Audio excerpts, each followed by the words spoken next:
Hello, this is Charlene again. If you are watching this video as part of one of my statistics classes, you will have already watched this first video, which is the Introduction to Normal Distributions, and it covers pages 1 through 3 of your notes. And now this video is the video which covers pages 4 and 5 of your notes, and this video is about finding areas of normal distributions using the z-scores. So this is the video you're watching, and let's go ahead and get started now. Now we are going to practice finding areas. Okay. This is on page 4 of your notes, and we're going to be using this z-score table. Previously, we found z-scores for data points. If you remember the um, z formula, z-score was equal to a data point minus the mean, all divided by the standard deviation. So we found z-scores for data points. But now we are going to have a z-score, and we will find the area of the shaded part for that z-score. And that shaded part, which is the area, is going to be equal to the probability.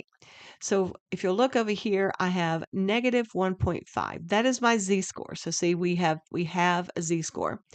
And we are going to figure out what is the area of the shaded area. What is the area? What is the probability?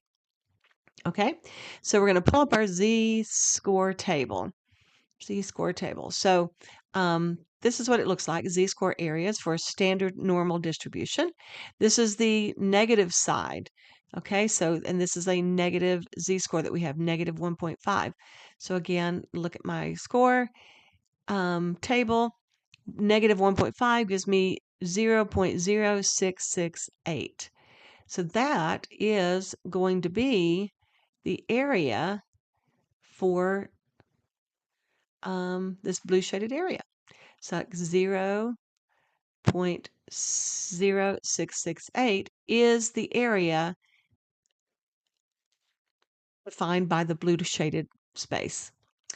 I also want to point out, though, before we move forward, is that the table is cumulative area from left to right. It always starts on the left and goes to the right. So going forward, that's going to become more important. On this one, it wasn't necessarily an issue because the shaded area was on the left. We started on the left, and that's all we considered was on the left. But going forward, this is going to become more important. Now we are going to use our TI-84 calculator to find the same area that we found previously with the z-score table. This is actually on page 5. I'm jumping ahead to page 5 to show you how to use a calculator on the same distribution. Okay, so again, we still have this negative 1.5. And I also wanted to discuss how you would write that. If you want to find the area that it's equal to the probability that z is less than negative 1.5. That's the way we would write the probability for this distribution in that area space that is shaded blue. Okay, so calculator time. In the very beginning of this video, we had this little section that I said I wanted you to put a star by. It says, as x increases without bound, gets larger, the graph approaches but never reaches the horizontal axis. And that is true on both sides, both the left side and the right side. This is where it's going to become important for us to understand that concept. Again, it is about the fact that this graph, even though it looks like it's really close to the x-axis, it's actually not touching the x-axis. It will never cross the x-axis on either side. So we are looking, though, to find the area using the graphing calculator. In the past, you may have used the binomial functions in the calculator for binomial distributions, but this is not binomial distributions. We are talking about normal distributions. So this right here, this little graph right here, is a normal distribution. So guess what we're going to use? We are going to use normal functions in the TI-84 graphing calculator. So we're going to put in, let's see here, Yeah, this is what it is. We're going to use the normal function.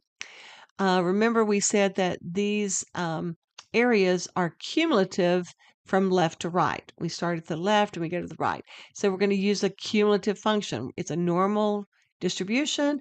We're going to use cumulative areas. And the numbers we are going to put in are going to be the lower number, the lower bound of that area, and then the upper bound of that area. Then we're going to put in the mu or the mean, and we're going to put in the standard deviation. Well, you know that because this is a normal distribution, the mean is always 0 and the standard deviation is always a 1. So that's always going to be true for these. But the lower and upper bound is a whole different thing to talk about. We're going to have the lower bound and the upper bound. Let me erase this so I can talk about this. So basically, we want to know the lower bound. It's like, what is the lower bound of that area? And what is the upper bound of that area? Well, it's clear that the upper bound is negative 1.5. That is the upper bound or upper limit. But given the fact that this x on the left side never reaches the horizontal axis, I don't have any number here. But in order to account for the fact that it's going to kind of keep going, I'm going to put a really large number. So in this lower boundary, the upper boundary is going to be the negative 1.5. Negative 1.5. But the lower boundary, I'm just going to put a really big negative number. So I'm going to put like, negative 1,000 or negative 10,000. Either one of those will work. Either one of those will work. We just need to get something that's way beyond our area. And these are the numbers we're going to put in. So we're going to go to our instructions here tell us that we're going to push the blue second button. We're going to use the blue distribution button because this is blue. It's going to be a blue second button, a blue words distribution, and we'll come up with this menu right here. This menu will show up. Let me go ahead and get rid of this for a second. Let's get that out of the way. Okay, so we'll get this menu and we're going to choose the normal CDF because it is a normal distribution and it is cumulative area. So let's go ahead and pull up our handy dandy calculator here. Okay, handy dandy calculator.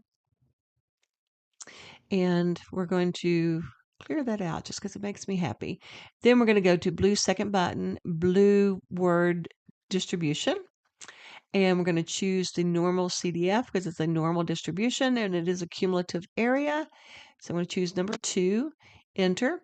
Okay, there's that lower limit. Like I said, I'm going to put in like negative 1,000. That should work.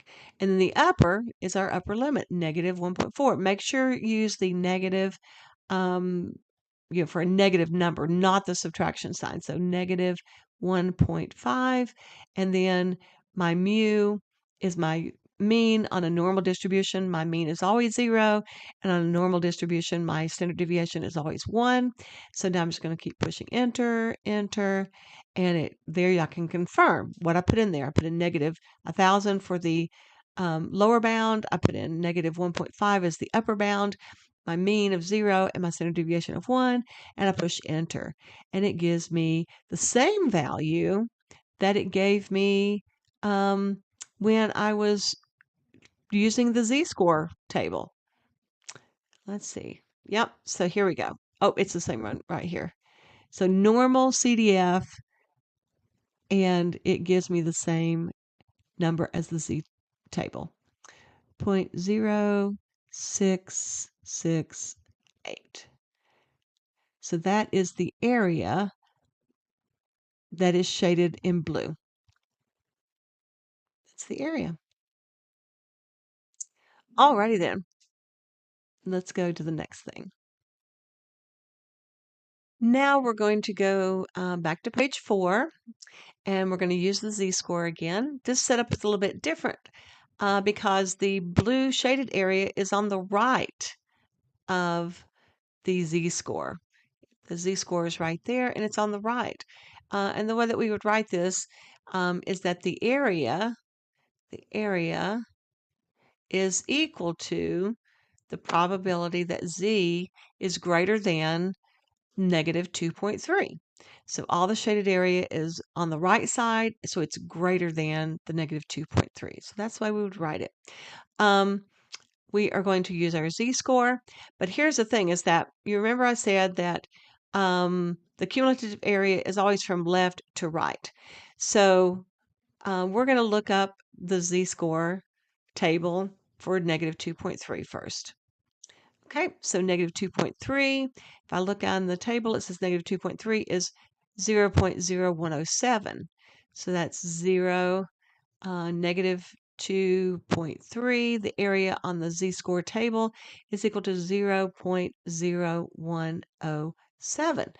But it represents from the left, which means that this number right here is actually what this is to the left of my negative 2.3.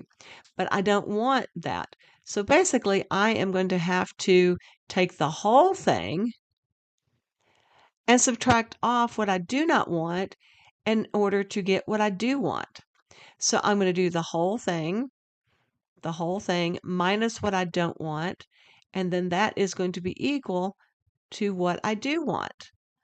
Does that make sense? Hopefully it does. I want to get what I do want. So what I do want is all of this blue space. So do you remember what the whole thing is equal to in terms of area? It's a normal distribution, and the whole thing is equal to a 1. The whole thing is equal to 1. What I don't want is this right here. This right here is this little area. So I'm going to do 1 minus 0.0107, and that means that my area is going to be equal to the difference between those two things. Let's pull up our handy dandy calculator. 1 minus 0.107 is 0.9893. So 0.9893. So the area is equal to that number. This whole big blue shaded area, its area is equal to 0.9893. And that makes sense because that is most of the curve. And this essentially means it's like almost 99% of the curve is shaded in. So that makes a lot of sense, doesn't it? Alrighty then. Okay, we're going to repeat finding the area with the TI-84 for the same normal distribution here. So again, we're going to use the normal. It's a normal distribution. It's a cumulative area, so it's a CDF. We'll put in a lower limit, upper limit, mean, and standard deviation. And of course, that means the standard deviation and the mean are always going to be 0 and 1 for a normal distribution. But we got to find this lower limit. Well, we know what the lower limit is. The lower limit is right there at the negative 2.3. But again, going back to this interesting little tidbit, the fact that on this end, it actually never touches the x-axis, we are going to put a really large number. So again, I can put like 1,000 or 10,000, and that should work. So let's go find our handy dandy calculator. Okay, I'm going to go to second distribution and normal CDF because it's a normal distribution. It's a cumulative area.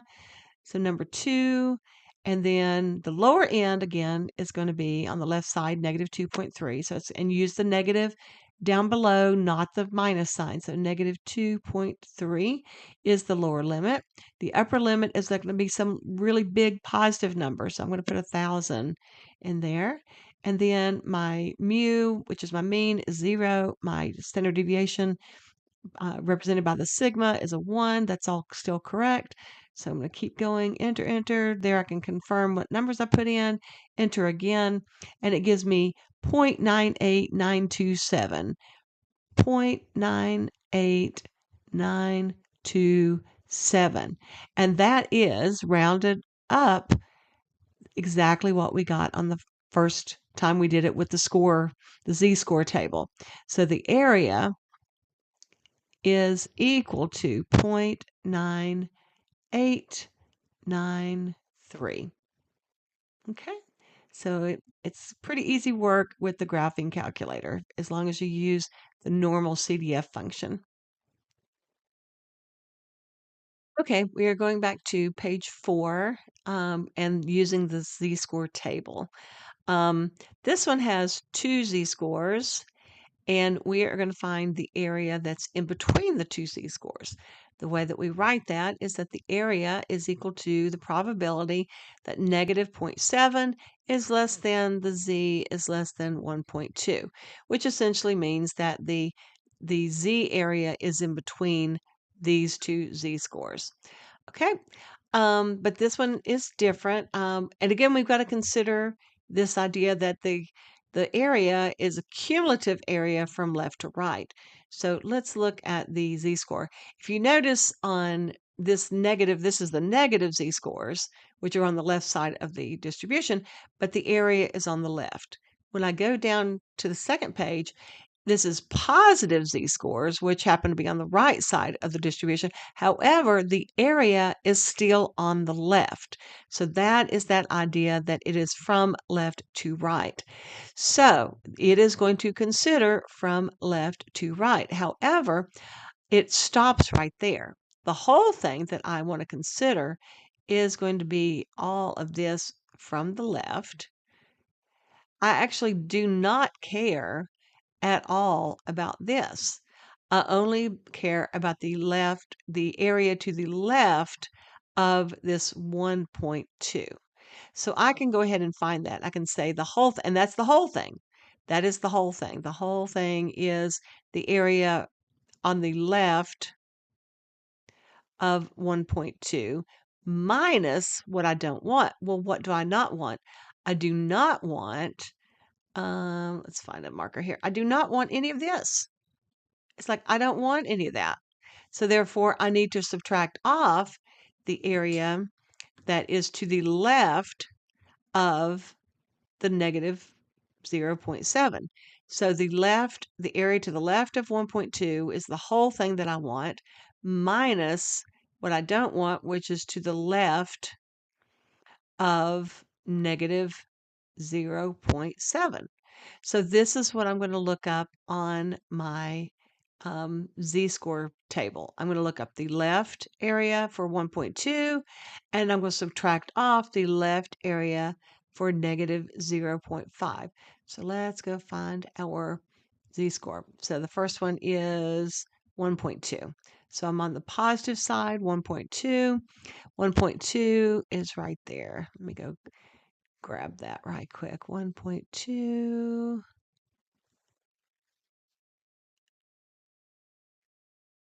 There's the 1.2. Make that a little bit bigger. Okay. And then we're going to go find the left area on the left side of negative 0.7. So negative, going to find the negative side. Okay. Negative 0.7. Negative 0.7, which is right here. Let's grab that. Okay.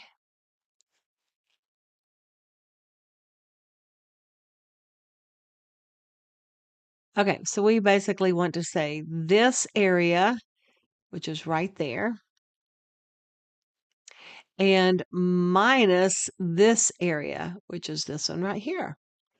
This is the left side area. So we're going to take our handy dandy calculator, and I have lost my calculator. Where is my calculator? There it is. Okay. So we're going to clear that out because it makes me happy. And then we're going to do 0.8849 minus, and what is it? 2420. Minus 0.2420. And that's going to give us 0.6429. Let's make a copy of that so you can see that better.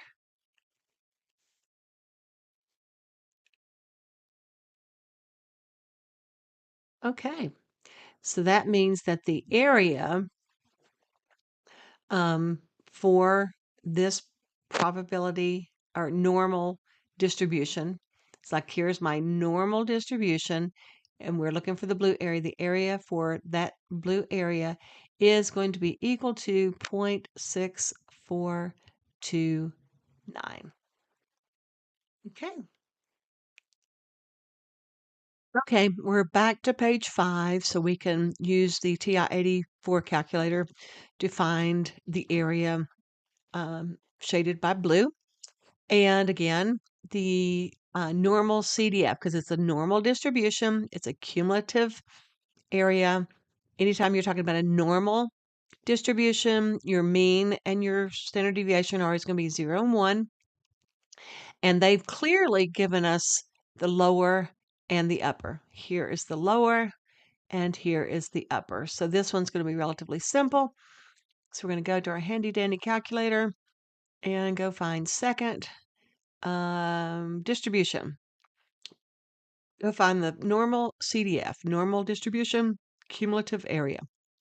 The lower boundary is negative 0.7 and the upper boundary is 1.2. My mean and standard deviation of a normal distribution is always 0 and 1.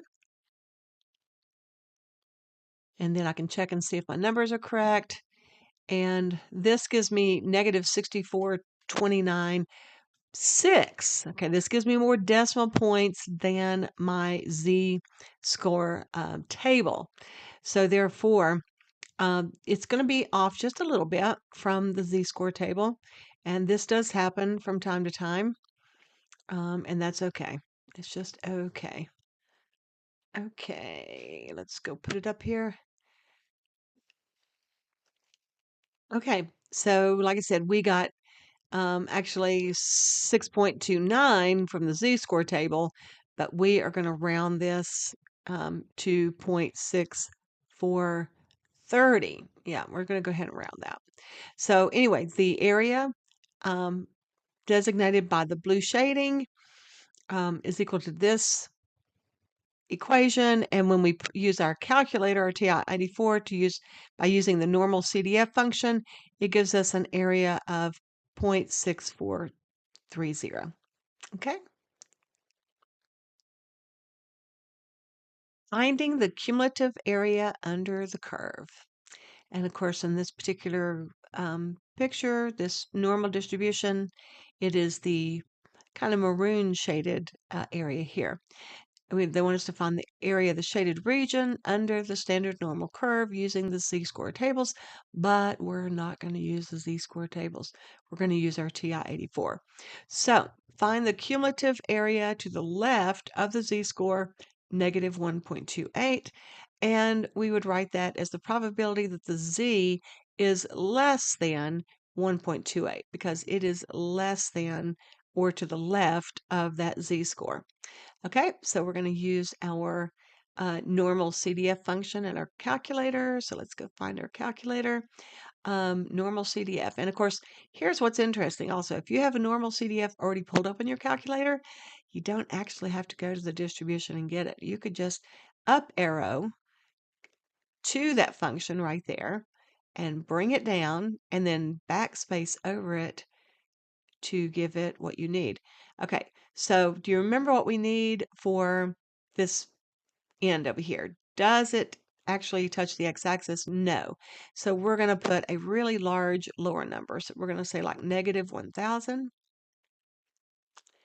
And my upper limit is going to be that negative 1.28. And of course, our mean and our standard deviation are 0 and 1. So back to the calculator.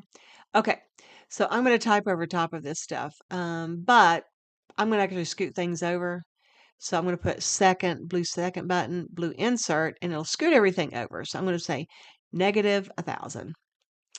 And then I'm going to delete what I don't want right there. Okay, and then my upper limit is negative 1.2. So I'm going to go right on top of that 1 and do second insert. That way it'll just scoot everything over. So negative 1.28. And then I'm going to delete what I don't want. And it's already got a 0 and 1 in there. So enter, and that should be my area. So it's going to be,